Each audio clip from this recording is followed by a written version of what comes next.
దేవాంశుని చూడగానే నాకు తెగ నచ్చేశాడు మామ్. నువ్వు దశరథ రామయ్య గారికి వరుసకి చెల్లెలవైనప్పుడు నాకు దేవాంశ్ బావే అవుతాడు కదా, అందుకే నాకు ఇంకా కావాలనిపించేశాడు. కానీ పెళ్ళైందని తెలిసి చాలా డిసప్పాయింట్ అయ్యాను. కానీ పెళ్ళైతే ఏంటి, ఆ బంధాన్ని విడదీస్తే నీ బంధం మొదలవుతుందని అన్నావు చూడు, ఆ ఇన్స్పిరేషన్తోనే వచ్చాను. అంతే బేబీ, మనకు ఏది కావాలనిపిస్తే అది లాక్కోవడం ముఖ్యం. అది ఎక్కడున్నా, ఎవరి దగ్గరున్నా, ఏ పరిస్థితుల్లో ఉన్నా. ఎస్ మామ్, ముందు బావని నా సొంతం చేసుకుంటాను. ఆ తర్వాత ఆ భామని బావ నుంచి దూరం చేస్తాను. కానీ ఎంతో కష్టపడితే కాని చిక్కడనుకున్న బావ చెట్టు మీద జాంపండు చేతికి చిక్కినట్టు చిక్కాడు.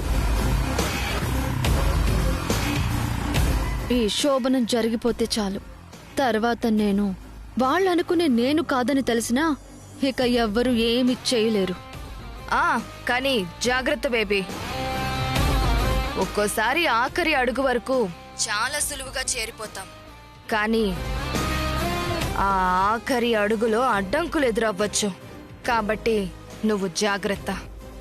ఓకే మామ్, రేపు గుడ్ న్యూస్తో ఫోన్ చేస్తాను. Okay baby, bye, love you. Okay, bye.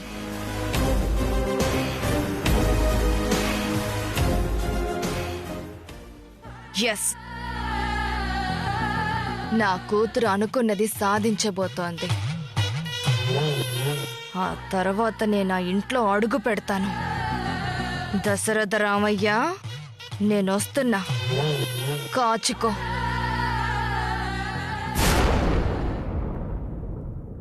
త్వరగా అబ్బాయిని అమ్మాయిని రెడీ చేయాలి.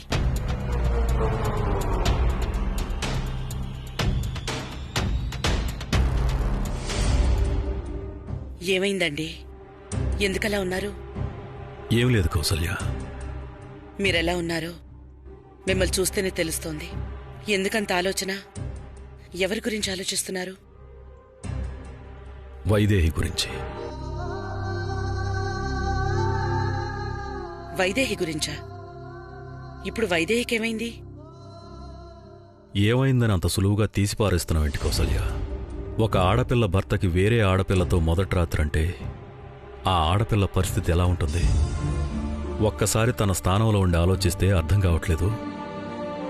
అలా అంటే ఎలాగండి? కావాలని ఎవరో అమ్మాయిని తెచ్చి తన జీవితం ఏం పాడు చేయలేదు కదా. జరిగిందంతా తెలుసు కాబట్టి తనే అర్థం చేసుకుంటుంది. చేసుకోవాలి. అర్థం చేసుకుంది కాబట్టే మౌనంగా ఉంది కౌసల్య.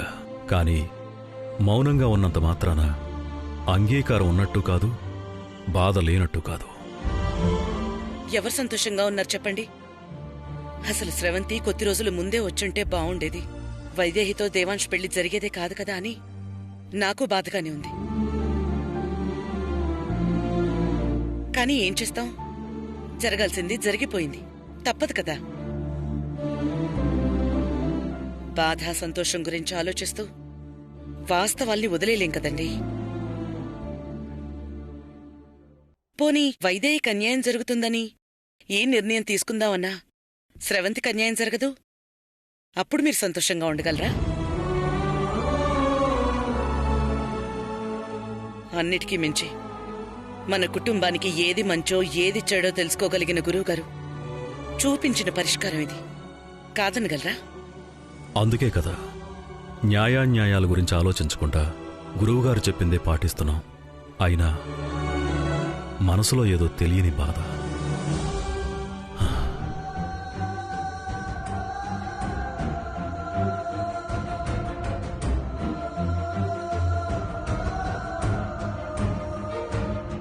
క్షమించండి, దీనికి కారణం నేనే. మన వంశ గౌరవం పరువు ప్రతిష్టలు కాపాడడం కోసం ఈ నిర్ణయం తీసుకోక తప్పలేదు. మీరే అన్నారు కదా, వంశ గౌరవం కోసం ఏం చేసినా తప్పులేదు అని. కాబట్టి నేను చేసింది కూడా తప్పు కాదు.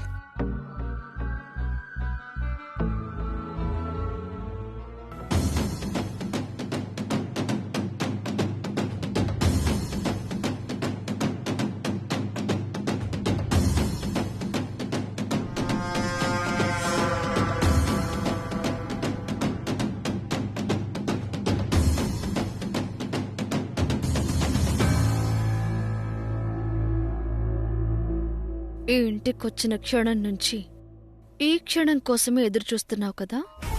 నువ్వు అనుకున్న దానికంటే తొందరగానే సాధించావు స్రవంతి. ఈ రాత్రి ఈ శోభనం దిగ్విజయంగా పూర్తయితే చాలు. నిన్నెవ్వరూ ఏమీ చేయలేరు. ఇక అందరూ నీ చేతిలో పావులే.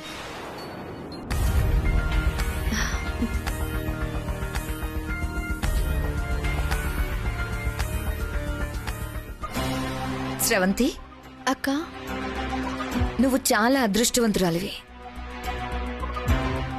ఇంటికి రావడం, భార్య అని తెలియడం, శోభనానికి ఏర్పాట్లు జరగడం అన్ని చకచక జరిగిపోయాయి. దేనికైనా రాసి పెట్టుండాలి. పెళ్ళైనంత మాత్రాన శోభనం జరగాలని లేదు కదా. నువ్వు నాలా కాదు స్రవంతి, నాకన్నా వైదేహి కన్నా అదృష్టవంతురాలివి. అబ్బబ్బబ్బబ్బా, ఎంత అందంగా ఉన్నావో. నీ అందం చూస్తే దేవాంష్కి రాత్రంతా నిద్రుండదు. అక్క ఊరుకో అక్క, సిగ్గేస్తుంది. సిగ్గుపడుతున్నావా?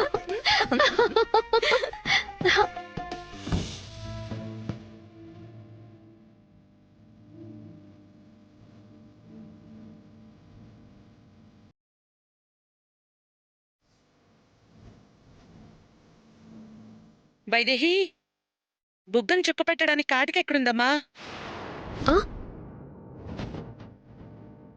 అది కబోర్డ్లో ఉంది, చూడండి అత్తయ్య. సరేనమ్మా.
అమ్మాయి గారు, అక్కడ ఏర్పాట్లన్నీ జరిగిపోతున్నాయి.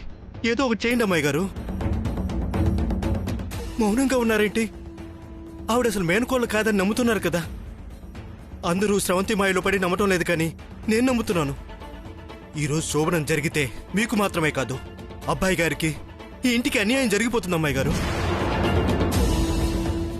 ఏదో ఒకటి చేసి ఆపండి అమ్మాయి గారు. ఏదో ఒకటి చేయండి అమ్మాయి గారు. చెయ్యాలంజీ. చెప్పండి అమ్మాయి గారు, ఏం చేయమంటారో చెప్పండి. ఏం చేయమని చేస్తాను.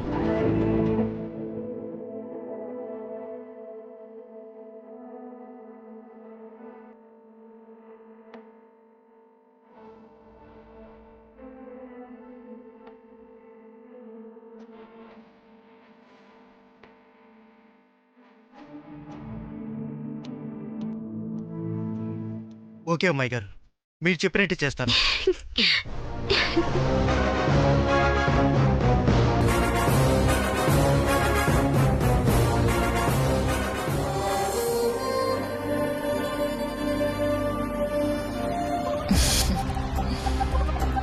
పొద్దున్నే గుడ్ న్యూస్ కోసం ఎదురు చూస్తూ ఉంటాను. All the best.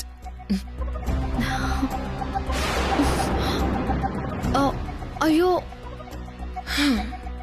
పెళ్లికి కరెంటు కావాలి గాని శోభనానికి కరెంటుతో పనేంటి చెల్లి. వెళ్ళు.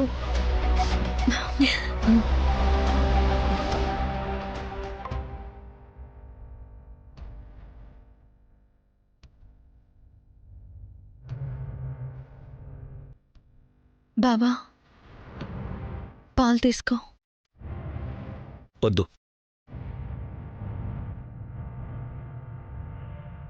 శోభనం రోజు పాలిస్తే వద్దనకూడదు బావా. అయినా నేను నిన్ను బలవంతం చేయను. నీకు తాగాలనిపించినప్పుడు తాగాలనిపిస్తే తాగు.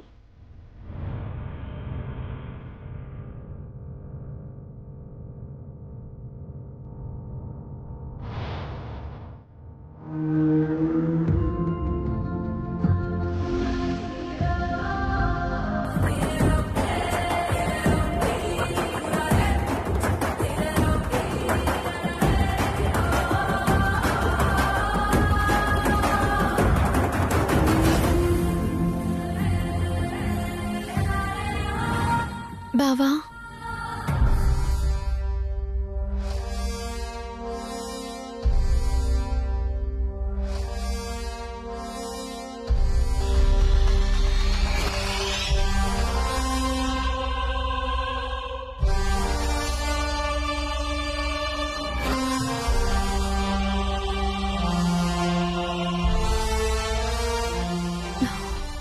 బావా,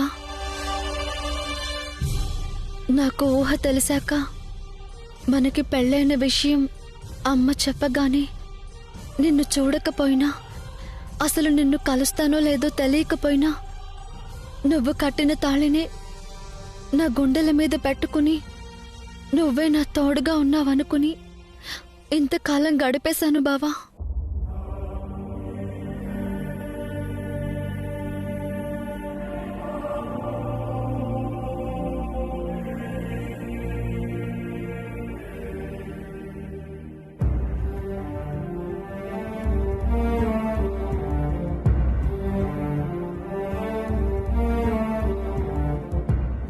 కానీ నిన్నెప్పుడు కలుస్తానా అని ఎదురు చూడని క్షణం లేదు.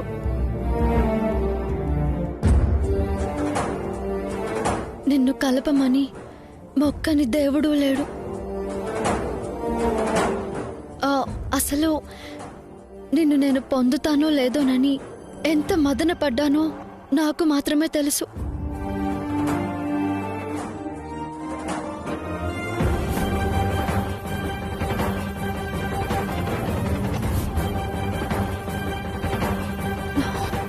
ఏ దేవుడు కరుణించాడో తెలియదు, కానీ ఇన్నేళ్లకి నీ దరికి నన్ను చేర్చాడు. ఇప్పుడు సంతోషంగా ఉంది బావా. నా జీవితం సంపూర్ణమనిపిస్తోంది.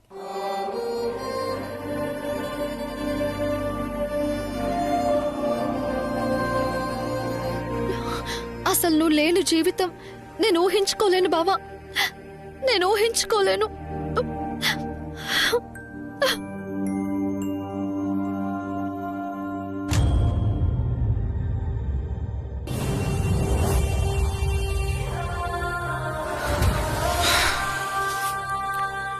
నేను ఊహించలేదు శ్రవంతి ఇలా జరుగుతుందని.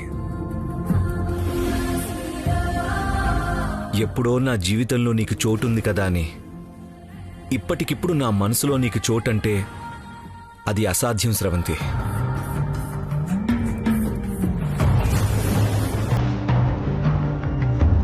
ఎందుకంటే నా మనసు నిండా వైదేహియే ఉంది.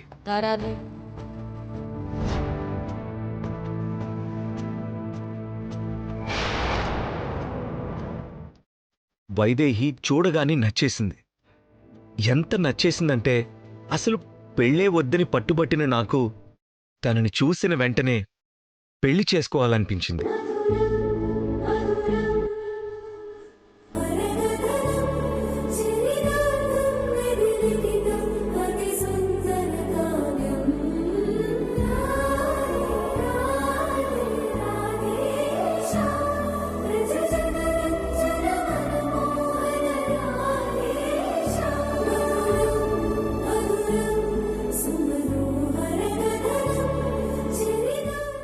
వేరొకరికి అందులో ఇంత చోటు కాదు కదా, ఆ ఆలోచనలు కూడా రావు.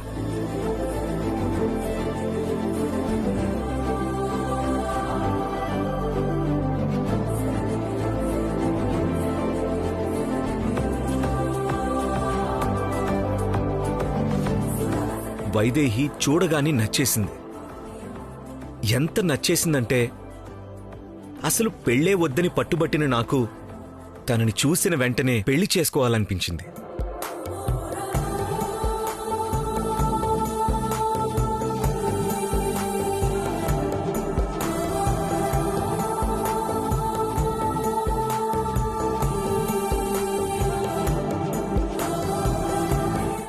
అప్పట్నుంచి తనే లోకం, తనే సర్వస్వం.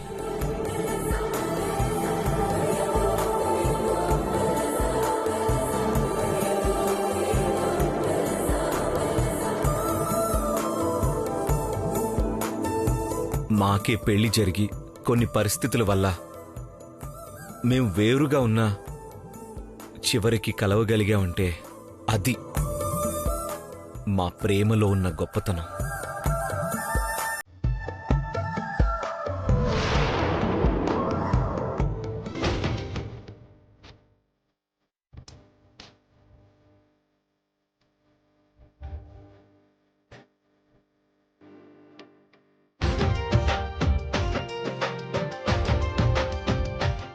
అసలు తనంటే ఎంత ప్రేమంటే మేం కొద్ది రోజులైనా దూరంగా ఉండడానికి కారణం వైదేహి అని తెలిసి తనకే దూరంగా ఉండేంత పిచ్చి ప్రేమ నాది.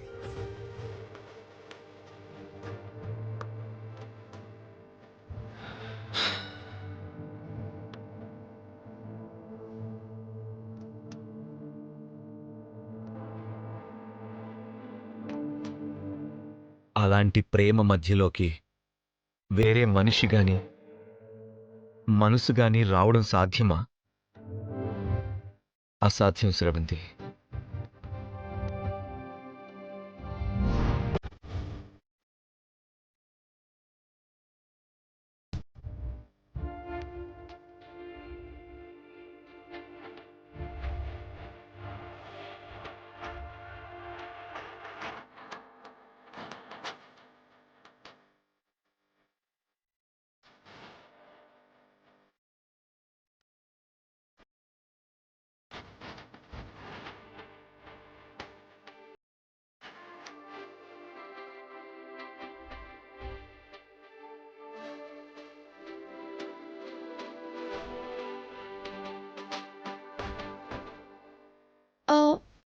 నీ బాధ నాకు అర్థమైంది బావా. కానీ నా బాధ కూడా నువ్వు అర్థం చేసుకోవాలి కదా. మీ పెళ్ళికి కొద్ది రోజుల ముందే వైదేహిని చూసావు, ప్రేమించావు. కానీ నేను అలా కాదు బావా. నాకు ఊహ తెలిసినప్పటి నుంచి నిన్ను నా గుండెల్లో పెట్టుకున్నాను. ఈ మధ్యలో పరిచయమైన వైదేహి మీద మీకంత ప్రేమ ఉంటే ఎప్పటి నుంచో నా గుండెల్లో ఉన్న నీ మీద నాకెంత ప్రేమ ఉండాలి బావా? అదంతా నాకు తెలియదు శ్రవంతి. చిన్నప్పుడు జరిగింది ఏది నాకు గుర్తులేదు. నీకు అత్తయ్య చెప్పినట్టు నాకెవరూ గతం చెప్పలేదు. అందుకే నువ్వు నా గురించి ఆలోచిస్తూ పెరిగినట్టుగా నేను ఒక్క క్షణం కూడా నీ గురించి ఆలోచించలేదు.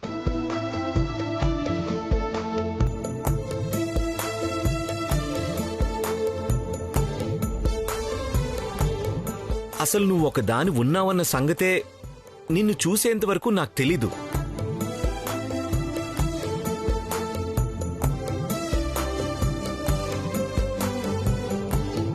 అలాంటిది ఇప్పుడు నీకు నా మనసులో చోటంటే ఎలా?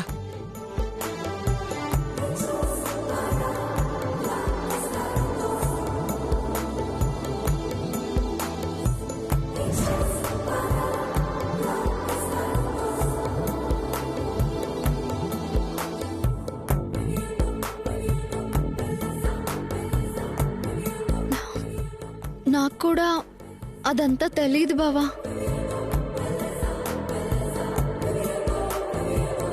నువ్వెలా ఉంటావో ఏంటో తెలియక ముందే నువ్వు నాకు భర్తగా ఫీల్ అయ్యి బ్రతికాను.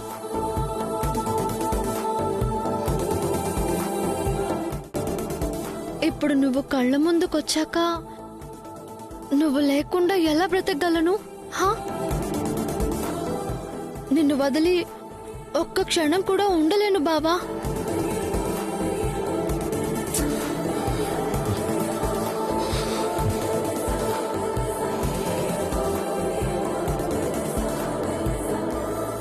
శ్రవంతి, వదులు వదులు శ్రవంతి, వదులు. అరే, నేను వదలను శ్రవంతి, బాబా. వదులు. నువ్వేమన్నా సరే నిన్ను వదిలేదే లేదు. శ్రవంతి, వదులు. నేను వదలను బావా.